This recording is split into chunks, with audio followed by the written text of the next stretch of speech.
What's up, my beautiful people? Exile451 here with another daily dose of Reddit Hope and Happy, and today we're going back into r/AskReddit for some more hilarious Dungeons & Dragons shenanigans. So, let's get to it. Okay, so the question was, D&D Dungeon Masters of Reddit, what is the most useless magical item you've ever given your party, and how did they use it? And there are some interesting ones here. So, a friend told me a story of his one time that fits the bill, I think. At some point in a homebrew game, the party gets their hands on a wand of magic farts. Point and fart, literally. They used it to sneak around quite effectively for a while. Then they had to deal with a cult with a secret mountain hideout. Traveled through a cave system until they reached the antechamber with 4 lit braziers around the altar. My friend, a wizard, uses the wand until he rolls a 1. The wand then springs a leak, spraying methane and slowly filling the chamber. Everyone bolts out as the wizard runs around the room before chucking the wand at the altar and following suit. They get out just in time to seal the entrance and blow off the top of the mountain. Literally. They were blinded and deafened for 3 turns each. Why would you waste that?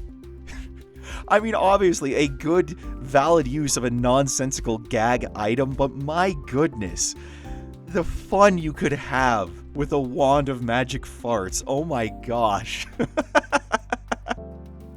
Not my story, but my boyfriend's. In a campaign, they found a magical bag that contained infinite water. It was great until one of the characters accidentally spilled soup in it, and it became an infinite bag of soup, which was pretty funny.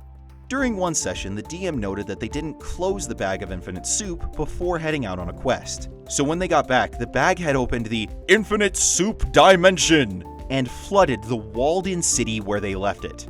They had to swim through a sea of soup to find and close the bag, and then they managed to get a spell off to turn the city walls into bread. So they turned an entire city into a gigantic bread bowl of soup.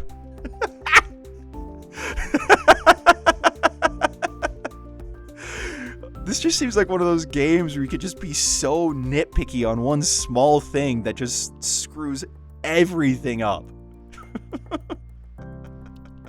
That's hilarious. In my last campaign, the player got a hammer that shoots confetti and makes a party blower sound on crits. A dramatic moment happened where he had to put his pet owlbear down as it was morphing into a monstrosity because of the BBEG. Because the creature was on the ground morphing, he auto-crit. The beast lies there, writhing in pain, trying to hold on to its own self for as long as possible. You lift your hammer solemnly in the air, feeling the weight of not only the weapon, but the situation as well. As you bring it down, you feel the flesh give as the skull has been pulverized from the transformation. The sound of teeth clacks against the ground, echoing in the room around you. The party looks at the ground and a moment of silence consumes you all.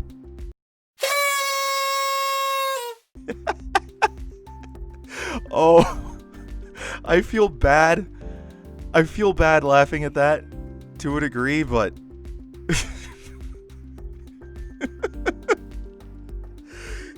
I mean, what a way to break the mood. +3 Sword of Edward Tumbleton slaying. Edward Tumbleton was a tailor in a nearby city. They discovered a sword that was very effective at killing him, but just him. Neither the party nor any other person on the planet had any reason to kill the guy. The party ended up killing him by blowing up his shop with a fireball. The sword was never used. Why did they kill him? I want to hear that story, frick. I gave one of my players a delicious magical sandwich that regenerated itself each day as long as you didn't eat the crust. It didn't offer any benefits when you ate it, it was just an infinite sandwich. That sandwich became a character in and of itself. The amount of time that was spent talking about the sandwich, its contents, the flavor, etc. was crazy. Every player described how their character would ogle the sandwich whenever it was brought out. That character is gone for now, but she kept the sandwich right up until retirement. She spends her time in Candlekeep Library devouring knowledge and also the sandwich. A magical infinite sandwich. That's an interesting one. Ring of Fire Detection. Range? Touch. How wonderfully useful. I had a merchant selling some knickknacks, and one of them was a Ring of Fire identification. If you pointed it at something, it would declare in a loud, clear voice, "Fire!" or "Not fire!" Obviously useful when faced with illusory flames, but for some reason, the party didn't spring for it. A rope that couldn't be tied, not even for a second.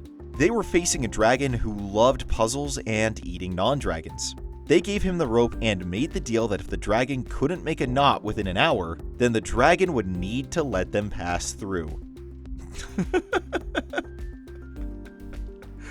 If you got it, may as well use it like that. That's actually really smart. Obligatory, not the DM, but our party's DM gave us a magical, mysterious bag. When we opened it, we pulled out a turtle. We reached in again, thinking there must be something else to this bag. We pulled out a rabbit. Still thinking there must be something else, something more meaningful to the item. We reach in again and pull out a 9-foot-tall deer. It really was just a backpack that lets you pull out random animals. My bard proceeds to use Speak with Animals, then charms the deer to let us ride him. We named him Preston, and he's been our ridiculously massive means of transportation ever since. In the first campaign I played, the party began their journey by finding an orc woman in a tavern whose baby was stolen, and what she found in its place was a knife with a weird symbol on the handle. She sent us with the knife in search of the baby. We spent hours and hours and session after session never using the knife in combat. We then found out that the knife would turn anyone it cut into a lizard. My character ate peanut butter off that knife more than once before finding that out. That actually could be really useful depending on the size of the lizard. I gave my players an alchemy jug. They had it for most of the campaign and mostly forgot about it apart from the odd joke. But when building to the end, they used it to torture my main villain. They'd captured him, but he'd already enacted his villainous plot. To find out what it was and how to stop him, they used the jug to pour mayonnaise down his throat until he agreed to talk. That gave them advantage on the intimidation check they had to carry out, which they succeeded on. Let it be known that it is official, mayonnaise is a form of torture. Not me as a DM, but early in 3E days, my friend's older brother was DMing a game for my friends, my sister, and me. One of the items we got was rolled on the random loot table was a gust of wind fan. It was exactly what it sounds like. Wave it, creates a powerful enough gust of wind to propel a boat or possibly rips itself to tatters. Threw it in the pack and forgot about it. A few sessions later, we're defending a town from waves of invaders. The final boss is a Cyclops or an Etten or something, big bruiser. We see it approaching with enough time to prepare for its arrival. My sister asks us all to use our healing potions, then give her the glass vials, which we do. Then she turns to the DM and calmly explains how she takes the vials with her up a guard tower. She smashes and grinds them up, waits for an opportune time, then uses the fan to blow a gust of powdered glass particles into the Etten's eyes. The look on this man's face. A cross between, holy crap, that's awesome, I'm so happy a story like this is in my campaign world now, and frick, this boss was supposed to be difficult. That's actually really brilliant. Follow up to that one.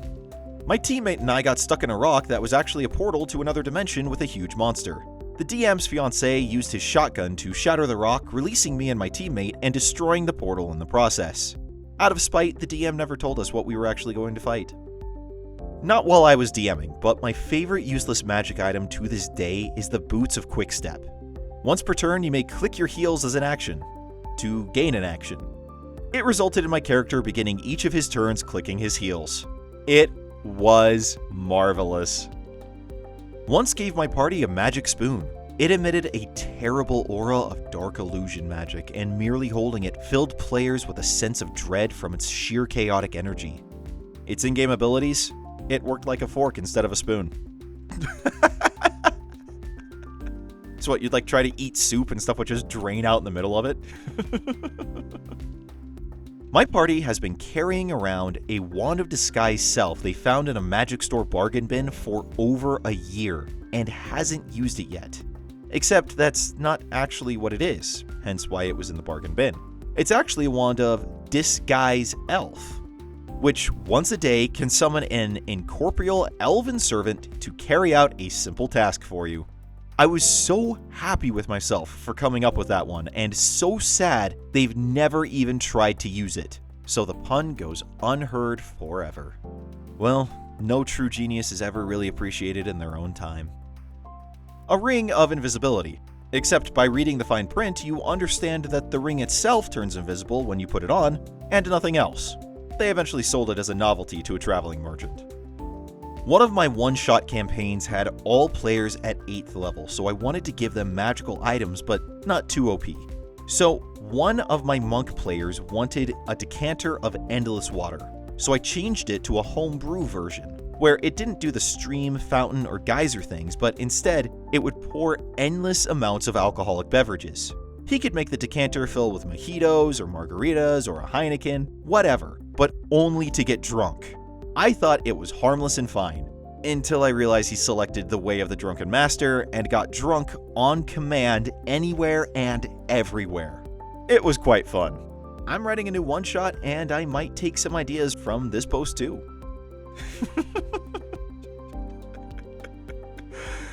That would be quite fun. A DM once gave our party a mortar and pestle that let us grind out spices in fairly large quantities. We were supposed to use it as a hook to get involved with an army. It would have let the cooks keep the soldiers happy and put us in good graces of a local lord. Instead, we wound up completely abandoning that questline, setting up a spice shop, and went into business. It was supposed to be a one-off adventure, but we had a great DM and it turned into the best long-term campaign I've ever played. It had court intrigue, assassination attempts, war, curses, everything you could want. It ended when we all went our separate ways at the end of high school, with one of my business partners, human, dying of old age, another, Elvin, selling his shares of the business to the dead one's heirs to retire, and my gnome faking his own death and leaving town to avoid a jealous husband, literally riding off into the sunset on a flying merchant ship. Okay, so I've said this before, I've never played D&D before, although I've really wanted to. Can games really go like that? Can you just abandon it and then be like, no, we're gonna play merchant now? Can that really happen? Not the DM, but the guy who used the item. I got a corncob pipe that made bubbles. Seriously, that's it. Just bubbles. They didn't put people to sleep, they didn't explode under flames, nothing. Maybe it would make someone's eyes burn if they rubbed it in. Anyways, we were assaulting a town and I was part of the crew taking the gatehouse. We barred the windows and doors and I put the pipe under the edge of the door and blew like I was inflating my own life raft in the ocean. Soon, bubbles were pouring out at the seams and the guards inside were panicking hardcore. One of them tripped on something and hurt himself on his own weapon. Once we opened the door, they came stumbling out and we cut them down while they were disoriented and distracted.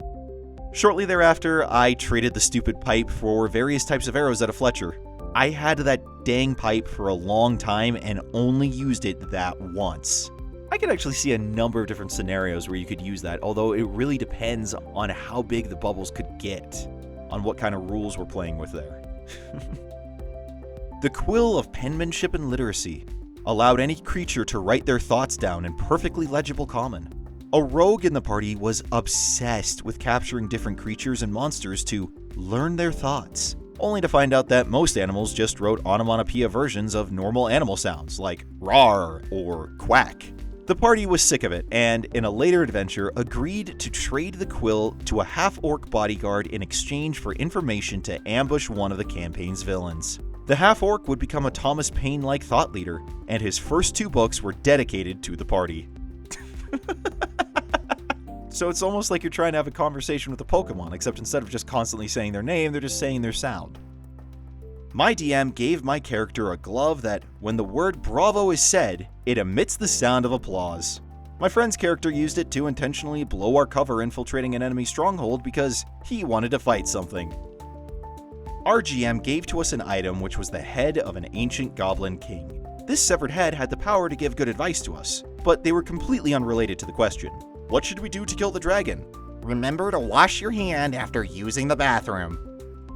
I once had the Futility Belt. Kind of like Batman's utility belt, but instead of always having the right item, it would have the wrong item. However, my very dumb character thought it would always help, so it was used daily. Getting chased by a bear? Pull out a container leaking animal blood, which you are now covered in. Need to get across that gap? A rusted hook and frayed beyond use rope. Need something to convince the fancy aristocrat to let you in? bottle of urine. Oh my gosh, where do people come up with this stuff? Seriously. There's more funny and uplifting AskReddit content in the playlist link on your left, or if you want to see the video YouTube thinks would be best for you, go ahead and hit the button on the right. Now you guys, stay safe, stay healthy, stay inside if you need to. I will see you all tomorrow. Until then, I'm Exile451. Stay beautiful, people.